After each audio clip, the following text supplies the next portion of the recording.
Hello दोस्तों, स्वागत है आपका इंग्लिश धाम यूट्यूब चैनल पर। और आज मैं आप लोगों के लिए लेकर आया हूं अपना क्लास 12th का पहला चैप्टर द लास्ट लेसन के इंपॉर्टेंट क्वेश्चंस एंड आंसर्स।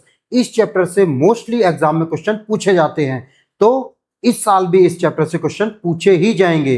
तो हम एक छोटे से शॉर्ट वीडियोज में ही आज हम सारे इस चैप्टर की इंपॉर्टेंट क्वेश्चंस को कवर करेंगे। एक एक करके हम सारे क्वेश्चंस और उनके आंसर्स को अच्छे से समझेंगे।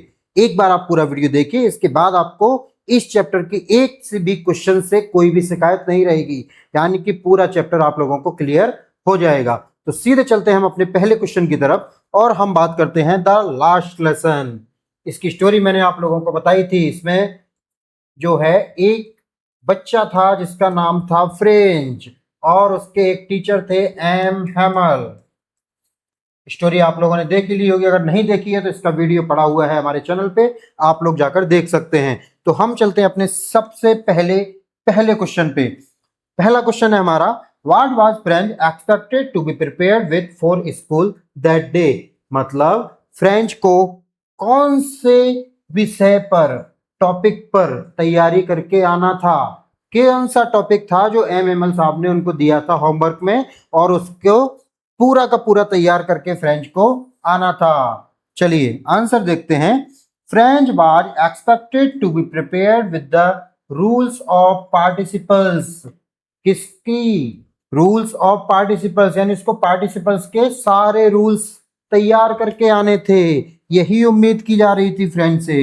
बिकॉज एम हैमल जो उसके टीचर थे, had plan to question the student on that topic. क्योंकि एम हैमल साहब ने ये प्लान कर रखा था कि रूल्स ऑफ पार्टिसिपल्स का जो टॉपिक है उसी पर स्टूडेंट से क्वेश्चन पूछे जाएंगे। हाउएवर का मतलब होता है हालांकि। French had not studied his lesson and was afraid of being scolded. भाई फ्रेंच, जैसा कि आप लोगों को पता है, पढ़ने में बिल्कुल मन नहीं लगता था, तो उसने उस पर स्टडी नहीं की थी। उस लेसन के बारे में उसने बिल्कुल भी पढ़ाई नहीं की थी और उसको डर था कि एम हैमल साहब उससे गुस्सा होंगे, इस बात का उसको डर था। चलिए चलते हैं अपने दूसरे क्वेश्चन की तरफ और हमारा दूसरा क्वेश्चन है, what did French notice that was unusual about the school that day. Friend, जो हमारा फ्रेंच था जब स्कूल आया तो उसने ऐसा क्या अनयूजुअल का मतलब हुआ जो पहले नहीं था, जो पहले नहीं होता था, ऐसा उसने स्कूल में उस दिन, दैट डे का मतलब उस दिन स्कूल में ऐसा क्या अनयूजुअल नोटिस किया। चलिए आंसर देखते हैं। French notice that the school was unusually quite.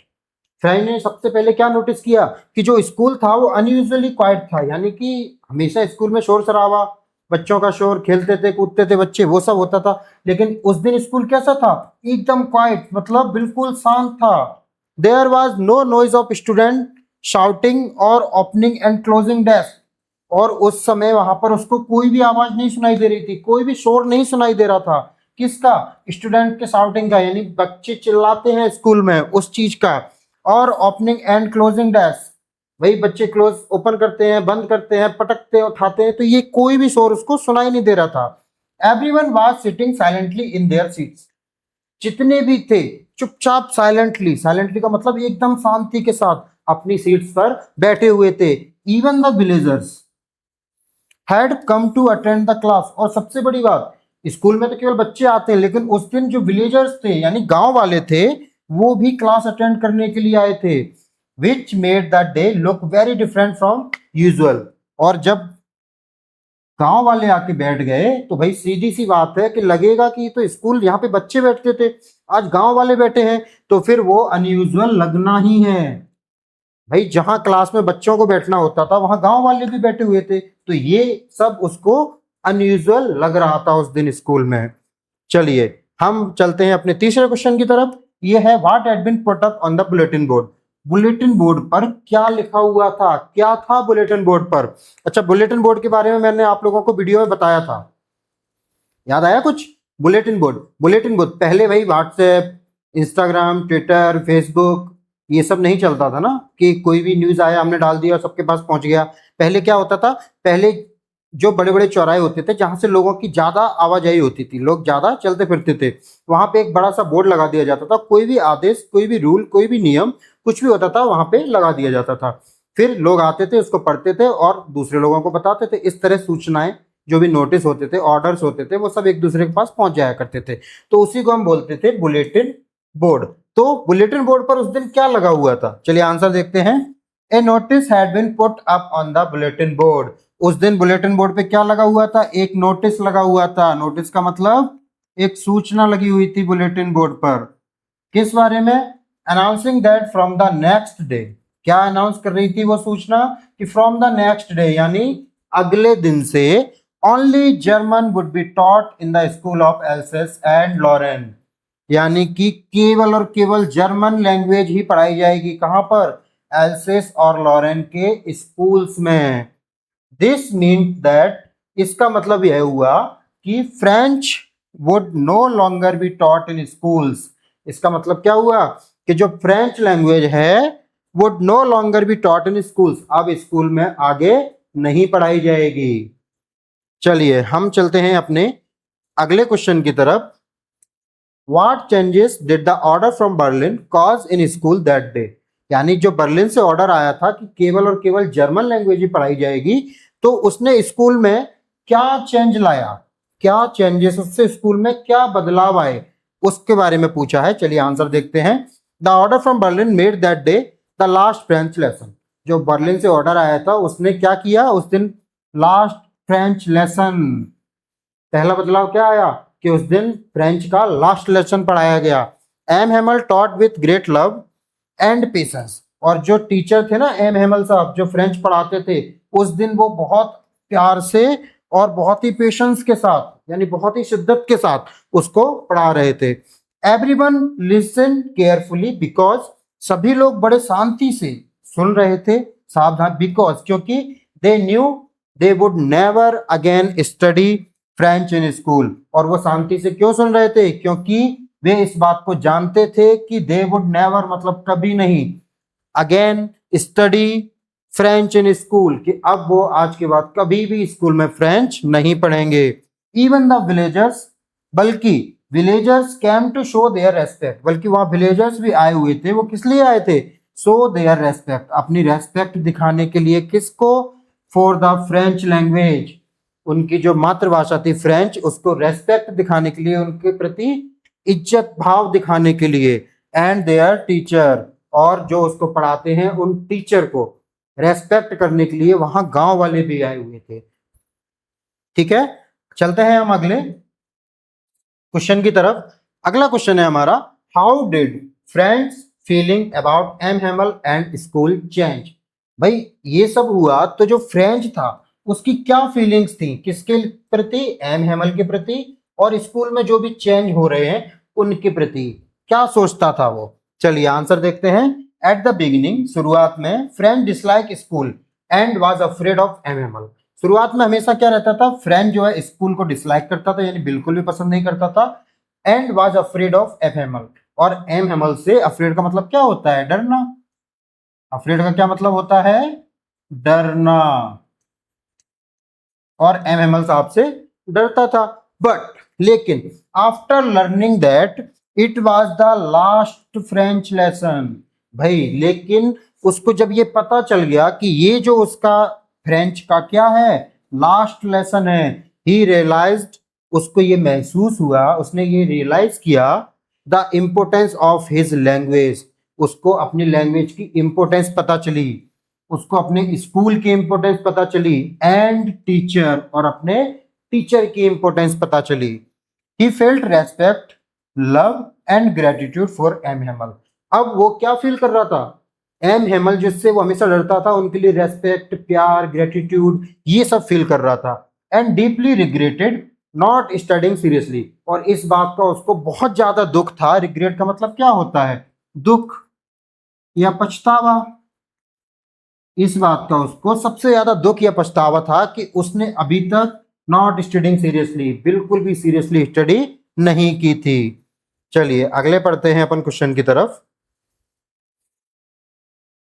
The pupil in this story suddenly realise, इस स्टोरी में जो प्यूपल हैं उनको अचानक से ये रियलाइज होता है, ये महसूस होता है, how precious their language is to them, कि उनके लिए उनकी लैंग्वेज कितनी कीमती है। वाई डज दिस हैपन, ऐसा क्यों होता है? चलिए आंसर देखते हैं। The people realise the importance of their language, people अपनी लैंग्वेज की इंपोर्टेंस रियलाइज कर पाए कब? व्हेन, जब they hear that French would no longer be taught in their schools, जब उनको ये पता चला, क्या पता चला? दे हियर, उन्होंने ये सुना कि French would no longer be taught, यानी फ्रेंच अब आगे नहीं पढ़ाई जाएगी इन देयर स्कूल्स, उनके स्कूल में। दे अंडरस्टूड, उनको ये समझ में आया that losing their language also meant losing an important part of their identity, तब उनको ये समझ में आया, क्या समझ में आया? कि losing their language, कि अपनी लैंग्वेज को खोना, also meant मतलब losing an important part of their identity, अपनी लैंग्वेज को खोने का मतलब क्या है? ये मतलब भी है कि उन्होंने अपनी आइडेंटिटी का एक इंपॉर्टेंट पार्ट खो दिया, एंड फ्रीडम, और अपनी फ्रीडम को भी खो दिया है। अब दिस इज शॉन बाय, ये आपको कैसे पता चलता है ये समझिए। कुछ सेंटेंस जो आपको चैप्टर में दिए हुए हैं। The villagers came to school to attend the last French lesson, भाई जो विलेजर्स थे वो भी आए थे स्कूल में लास्ट फ्रेंच लेसन को अटेंड करने। Everyone listen with full attention, सभी व्यक्ति उस लास्ट फ्रेंच लेसन को पूरी अटेंशन के साथ सुन रहे थे। M Hamel became emotional while teaching, M Hamel साहब इमोशनल हो गए जब वो टीचिंग कर रहे थे, जब वो पढ़ा रहे थे। French regretted wasting his time institute of learning French, और फ्रेंच को ये रिग्रेट था कि उसने जो है फ्रेंच सीखने की बजाय अपना पूरा समय खराब किया। तो इन सेंटेंस से हमको क्या पता चलता था? दे रियलाइज दैट, इन सेंटेंस के हिसाब से स्टोरी में हमको ये पता चला कि उनको रियलाइज हुआ, we often understand the true value of something, हम अक्सर तभी किसी चीज की सही वैल्यू समझ सकते हैं only when we are about to lose it, जब हम उस चीज को खोने वाले हों या खो चुके हों। चलिए लास्ट क्वेश्चन समझते हैं, और ये बहुत मोस्ट इंपोर्टेंट क्वेश्चन है मेरी नजर में, ठीक है। फ्रेंच थिंग्स, फ्रेंच सोचता है, will they make them sing in German even the pigeons, भाई हमें ये आदेश दे दिया गया कि अब फ्रेंच नहीं पढ़ाई जाएगी, क्या पढ़ाई जाएगी? केवल और केवल जर्मन पढ़ाई जाएगी। तो क्या जो पिजन्स हैं, जो कबूतर हैं, क्या उन्हें भी अब जर्मन में ही गाना पड़ेगा? What could this mean? आखिर फ्रेंच ने ये सोचा तो इसका मतलब क्या है? चलिए समझते हैं। Franz words express his sadness and anger, Franz के जो वर्ड्स थे कि will they make them sing in German even the pigeons, क्या वो पिजन्स को भी अब ये बोलेंगे कि जर्मन में गाओ? तो फ्रेंच इस सेंटेंस में क्या बता रहा है, क्या एक्सप्रेस कर रहा है, क्या बताना चाह रहा है? एक्सप्रेस हिज सैडनेस, यानी कि अपना दुख, एंड एंगर, और अपना गुस्सा, अगेंस्ट द जर्मन रूलर्स, किसके खिलाफ? जो जर्मन के रूलर्स हैं जिन्होंने ये आदेश दिया उनके खिलाफ।